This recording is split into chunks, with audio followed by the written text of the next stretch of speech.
Então, amigos, para finalizarmos os nossos estudos de medição de pressão, vamos conhecer nessa última videoaula como se liga esse instrumento. Reparem que esses vídeos aqui são uns links do YouTube que eu ainda vou mandar para vocês, de umas animações bem interessantes de como se mede pressão.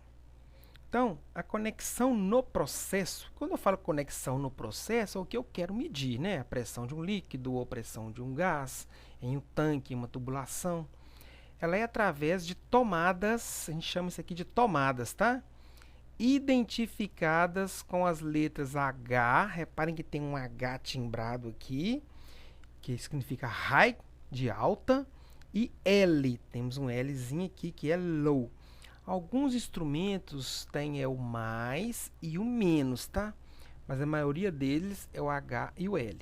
Então, de um lado eu tenho a tomada de alta pressão e do outro lado eu tenho a tomada de baixa pressão. Entendido? Agora vamos ver como se liga no processo. Então, olha só, temos aqui o piezoelétrico ou piezo-resistivo que vocês estudaram em aulas passadas. A conexão dele é muito simples. Basta rosquear onde você quer medir. No caso aqui é uma tubulação. Aqui tem a parte elétrica onde saem os cabos. Agora já o transmissor eletrônico, célula capacitiva, eu quero medir a pressão nessa tubulação. Então eu vou ligar a tomada de alta. Eu vou ligar o H lá onde eu quero medir no meu processo. E a tomada L de baixa pressão eu deixo aberto para a atmosfera, tá? Não pode tamponar. Se você tamponar, você vai dificultar a deflexão da placa central e você não vai conseguir medir direito. Entendido? Se você vê um transmissor desse aqui, tampado de fábrica, não é tampado com bujão ou com tampão, com conectorzinho, não. É tampado de fábrica. Aí é porque ele mede só pressão. Nesse caso aqui, ele pode medir pressão diferencial. Tá? Mas ele pode também medir pressão, sem ser diferencial. É só ligar desse jeito. Então, como eu disse, se você ver um desse aqui tampado aqui de fábrica, é porque ele não mede pressão diferencial. Só mede pressão comum, tá? Que é o caso aqui. Então, esse aqui serve para medir tanto comum como diferencial. Então, agora já sabemos como se instala e como se liga esses transmissores. Agora, vamos conhecer esse instrumento aqui, que é o conversor de sinais IP. Esse IP significa corrente para pressão. Ele é muito utilizado para controlar dispositivos pneumáticos, como atuadores de válvulas. Temos aqui um desenho de 3 modelos diferentes, fabricantes diferentes. Então, diversos dispositivos são controlados de forma pneumática, né, como as válvulas. Por quê? Para serem aplicados em ambientes com fluidos inflamáveis. O uso de sinais elétricos são restritos, pois centelhas podem provocar explosões. Então, para se operar esses sistemas, onde tem um alto risco de inflamabilidade, usa-se um conversor de corrente para pressão. Ou seja, lá dentro do seu processo, que tem risco de explosão, muito risco de explosão, quem vai fazer todo o controle lá é um equipamento pneumático. Então, só que o seu equipamento de controle, ele é elétrico. Então, vai vir lá um sinal de corrente de 4 a 20 mA, vai entrar nesse carinha aqui, e ele vai transformar esse sinal elétrico de 4 a 20 mA em um sinal padrão, só que pneumático. Por isso que eu tenho aqui onde eu ligo a parte elétrica, no caso desse aqui, esse aqui é a ligação elétrica é aqui, e esse aqui é a ligação elétrica é nessa tampinha aqui, ó. E a pneumática eu tenho aqui, ó. Aqui e aqui, aqui e aqui. Esse aqui não está dando para ver, mas pode ser que seja aqui ou na parte de baixo. Então vamos ver como se converte esse sinal. Olha só que interessante. Eu tenho aqui o cabo elétrico, esse cabo elétrico é 4 a 20 mA, e eu tenho aqui um sinal pneumático. Esse sinal pneumático também é padronizado, tá? 4 mA equivale a 3 PSI, 20 mA equivale a 15 PSI. Convertendo para quilograma-força por centímetro quadrado, eu tenho 0,2 e 1 quilograma-força por centímetro quadrado.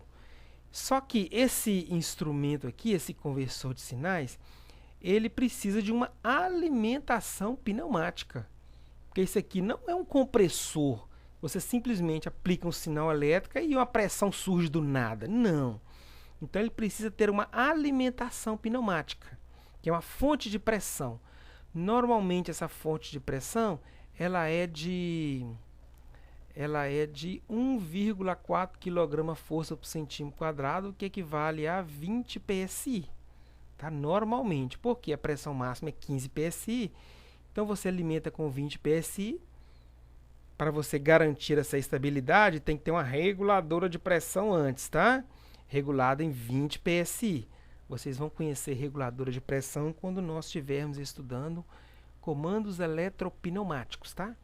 Então eu tenho aqui uma pressão regulada e estável de 20 psi. E eu tenho aqui um cabo elétrico. 4 mA, na saída eu vou ter 3 psi. 20 mA, eu vou ter aqui nesse sinal pneumático 15 psi. Linear, estão vendo aqui, ó?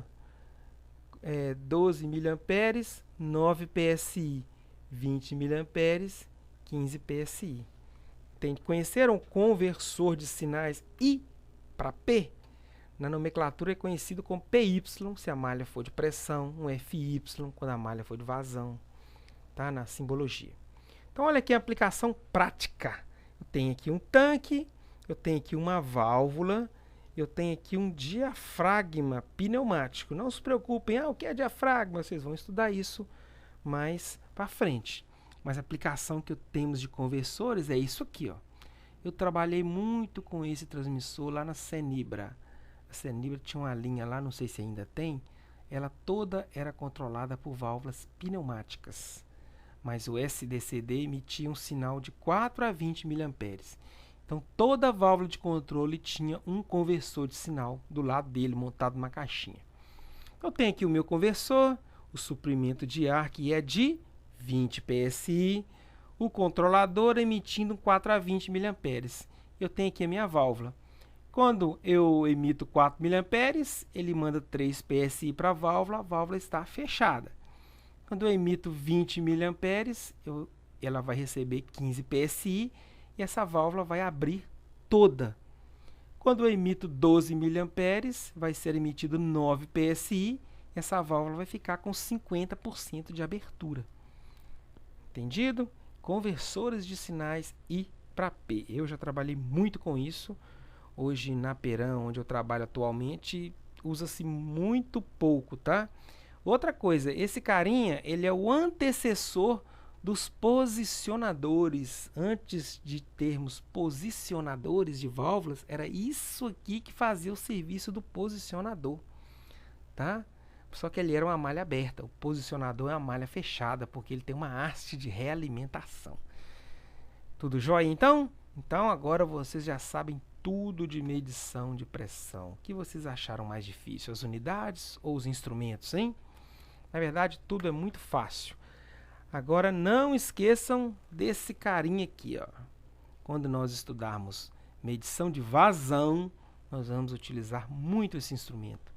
E também para medição de nível, também vamos utilizar os outros. Tá bom? Então, até mais. Tchau. Bons estudos.